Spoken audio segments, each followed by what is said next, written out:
காலம் கிரகங்கள் கையில் உண்மை ஜோதிடத்தை உலகிற்கு எடுத்துக் கூறும் உங்கள் புதிய வரலாறு டிவி. வணக்கம்.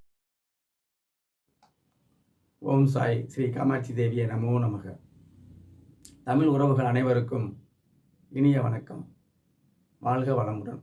இன்னைக்கு நம்ம பார்க்க போகிற பதிவு யோகம், ராஜயோகம், ரெண்டு அமைப்பை பார்ப்போம். இப்போ இந்த யோகங்கிற வார்த்தைக்கு ஜோதிட ரீதியாக ரெண்டு விஷயங்கள் இருக்குது. ஒன்று பஞ்சாங்கம், பஞ்ச அங்கம் அப்படிங்கிற போது 4 நட்சத்திர திதி கர்ண யோகம், அந்த யோகம் வேறு. அது அமிர்த யோகம், சித்த யோகம் அப்படி வருது பாருங்க. செய்யக்கூடாத யோகம் அப்படி நம்ம பார்க்குறோம்ல, அந்த சமாச்சாரம் வேறு. அது அந்த யோகத்தின் தன்மையை எதுக்கு பார்க்குறோம்னா ஒரு நல்ல நேரத்தில் செய்யணுங்கிறதுக்காக அந்த யோகத்தை பார்க்குறோம். அந்த யோகம் வேறு. ஜோதிட ரீதியாக யோகம்னா அதுக்கு அர்த்தம் கிரக சேர்க்கைகள்னு அர்த்தம். கிரக சேர்க்கைகள் மூலம் நமக்கு ஒரு நல்லது நல்லதா அல்லது விரும்பத்தகாதது வருமா அப்படிங்கிறத சொல்கிறது இந்த யோகம். அப்போ நல்ல கிரகங்கள் நமக்கு ஆதிபத்திய விசேஷம், அதாவது நன்மை தரக்கூடிய கிரகங்கள் ஒன்றுக்கொன்று தொடர்பு கொண்டு அதன் பலனை நமக்கு வழங்குவது யோகம். ஆனால் ராஜயோகம்ங்கிறது அது வேற. இந்த இடத்துல ஜோதிடரே எப்படி சொல்கிறாரு, சில ஜோதிடர்கள் எப்படி சொல்கிறாங்க, அதன் வாயிலாக மக்கள் எப்படி புரிஞ்சுக்கிறாங்கன்னா, யோகம்னா ஒரு சிறிய அளவாகவும் ராஜயோகம்னா பெரிய அளவாகவும் வருது அப்படின்னு நினச்சிட்டு இருக்காங்க. அப்படிலாம் கிடையவே கிடையாது. நல்ல பாயிண்ட். அப்படி கிடையவே கிடையாது. யோகம் என்பது நல்ல கிரகங்கள் நமக்கு அதாவது இந்த ஜாதகருக்கு இயற்கை நல்ல கிரகங்கள், ஜாதகப்படி நல்ல கிரகங்கள் இருக்குது. அப்போ ரெண்டுமே தொடர்பு கொண்டு தசாப்தி ரீதியாக ஜாதகருக்கு வழங்கக்கூடியது யோகம். அது பணக்கார யோகமாக இருக்கலாம், பிள்ளைகளால் யோகமாக இருக்கலாம், வெளிநாட்டு யோகமாக இருக்கலாம். இப்படி நம்ம பிரிச்சுக்கிடலாம். இந்த மாதிரி தொழில் யோகம், வேலை யோகம் இப்படிலாம் இருக்குது. அப்போ அது வேற. அந்த யோகத்திலே அப்போ இன்னொன்றையும் நம்ம பிரிக்கணும். சுபயோகம், அசுபயோகம். நல்ல விதமாக இருந்துச்சுன்னா அது நல்ல யோகம். அசுப யோகம், அதுக்கு யோகம் தானே பேர். அசுப யோகம் கெடுதல் செய்யக்கூடியதும் அதுக்கு பேர் யோகம் தானே. அப்போ கிரக சேர்க்கைகள் தான் அந்த யோகங்கிறத புரிஞ்சுக்கலாம். ஜோதிடம் மிக அற்புதமானது. புரிந்து கொண்டால் மட்டுமே அது நமக்கு எல்லாமே தெரிவிக்கும். சரி, இப்போ ராஜயோகத்துக்கு வருவோம். நான் சொல்லிட்டேன், யோகம் அதனுடைய அதிக அளவு ராஜயோகம்னு சொல்கிறாங்க. அது கிடையாது. இப்போ ராஜயோகத்தை இப்படி விளக்கலாம். அது கூட ராஜயோகம் அவனுக்கு என்னப்பா ராஜயோகத்தில் இருக்காயா அப்படிமா, அவன் வியாபாரம் பண்ணிக்கிட்டு இருப்பார். நல்லா ஒரு 4-5 நிறுவனங்கள் வச்சு வருமானம் அதிகமாக வரும். வேலையாட்களோடு செய்வார்.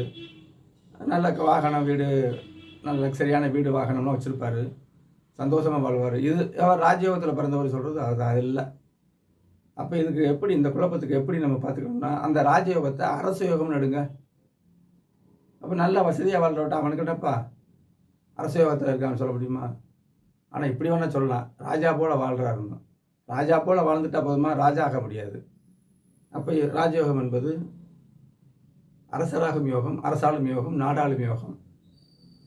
அது கூட கிரக நிலையில் சொல்லியிருந்தேன். அதுவும் ஒரு கிரகத்தில் எந்த பலனும் இல்லை. எல்லா கிரகங்களும் கூடி நமக்கு பலனை தருவது தான் ஒரு முக்கியமான விஷயம்.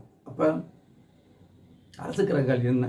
சூரியன், சந்திரன், செவ்வாய், குரு, இவங்க பூரா அரசு கிரகங்கள். புதன் சேர்ற கிரகத்தை வச்சு செய்வார். சுக்கிரனும் அவர் லக்ஸரிக்கு உள்ளாட்டாலும் அவரும் ஒரு நல்ல ஒளி கிரகம் தான். இவங்களோட ஜாயிண்ட் ஆகிட்டாருன்னா அது நல்லபடியாக அந்த அரசன் லக்ஸரியாக இருப்பார் அப்படின்னு அர்த்தம். சுக்கிரன் நல்ல எண்ணங்கள் கொடுக்குறவனு தான். சுக்கிரனும் நல்ல எண்ணங்களையும் கொடுக்குறவர் தான். இப்போ இந்த அமைப்பில் சிம்ம வீடு, அரசு அமைப்பை குறிக்கக்கூடிய வீடு சிம்ம வீடு. அங்கே நல்ல சுப ஒளி இருக்கணும். சனி செவ்வாய் தொடர்புலாம் வரக்கூடாது. செவ்வாய் கூட இருக்கலாம், சனி தொடர்பு வரக்கூடாது, ராகுடைய தொடர்பு வரவே கூடாது. கடும் இருள் கிரகங்கள்.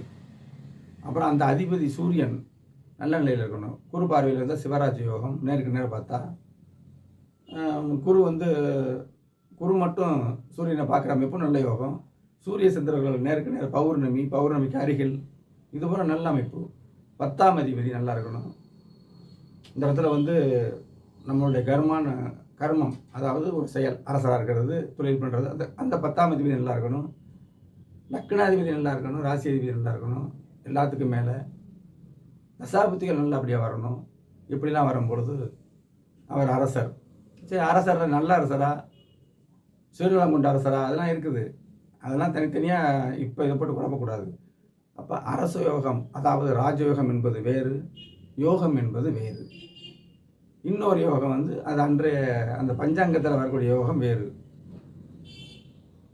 எனவே இப்படித்தான் நம்ம புரிஞ்சுக்கிறணும். இன்னும் நிறைய வீடியோக்களை இந்த ஓம் சேனலில், தெய்வ கடாட்சம் சேனலில் தர இருக்கிறேன், பாருங்கள்.